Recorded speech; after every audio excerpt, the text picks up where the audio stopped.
Hi everyone, my name's Dave and welcome to the YouTube channel Animar Animus. I'm speaking with you today from the heart, the seat of the soul. This is the second video on this book, Climbing the Beanstalk, the hidden messages found in best loved fairy tales by Ann Gadd. Thanks Anne for letting me use your material. And the previous video was on the 7 stages of the human journey. So this is the second video on that chapter. And thanks very much for all the likes, subscribes and sharing of the videos in the channel. I appreciate that very much. So this is the second video and we're starting off. In the Hindu religion, there are 7 worlds, 7 divine mothers and 7 sages.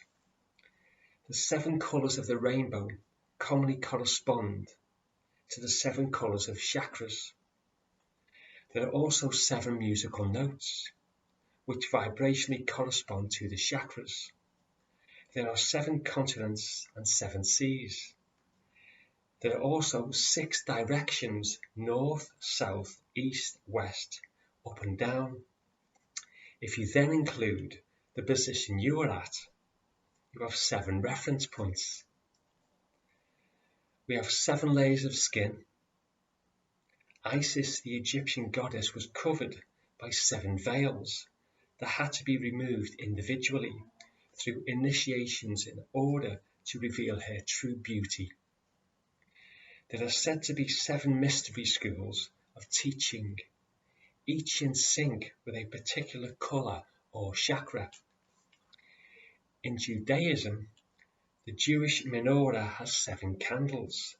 The Torah begins with a verse containing 7 words and 28 letters, divisible by 7.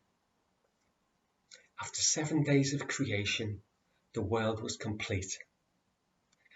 Many other examples abound, such as Shabbat being the 7th day of the week, and there are 7 weeks in the counting of the Omer before Shavuot.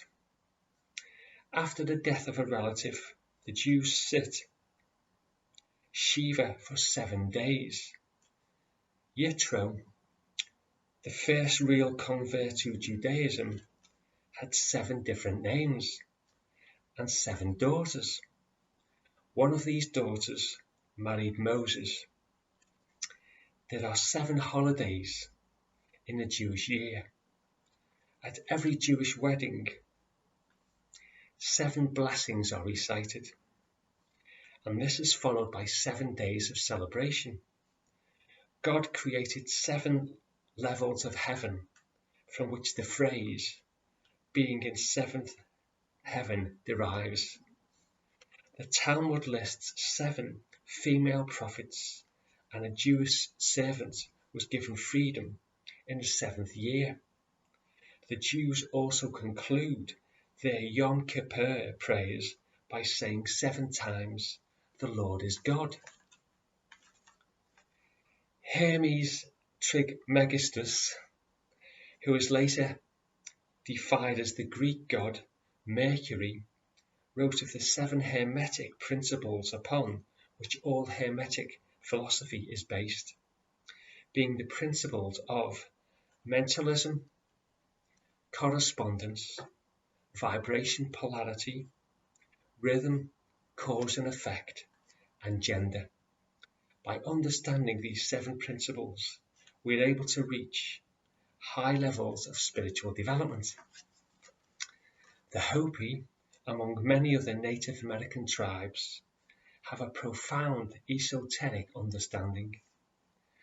When Frank Waters was allowed access to their ceremonies in the 1960s, he wrote a book called The Book of the Hopi, which shows a profound and ancient wisdom and knowledge of the chakras, described as 7 worlds or stages of evolution. Shakespeare refers to these 7 stages of growth in As You Like It, brackets, Act 11, Scene 7, when he writes about there being 7 acts in the play of man. Saint Teresa of Avila, the saint and mystic, wrote The Interior Castle, where she describes the 7 stages a soul goes through in order to evolve. She described the soul as the interior castle, which was a crystal containing 7 mansions. She wrote that the closer we get to the centre of the castle, or crystal, the stronger the light becomes and the closer to God we are. The outside of the crystal castle is full of snakes, frogs, and other foul creatures. The tree of life, or Kabbalah, which means that what has been handed down is linked predominantly to Judaism. It is also the esoteric part of Judaism, or Jewish mysticism, just as Sufism is the occult teaching within Islam.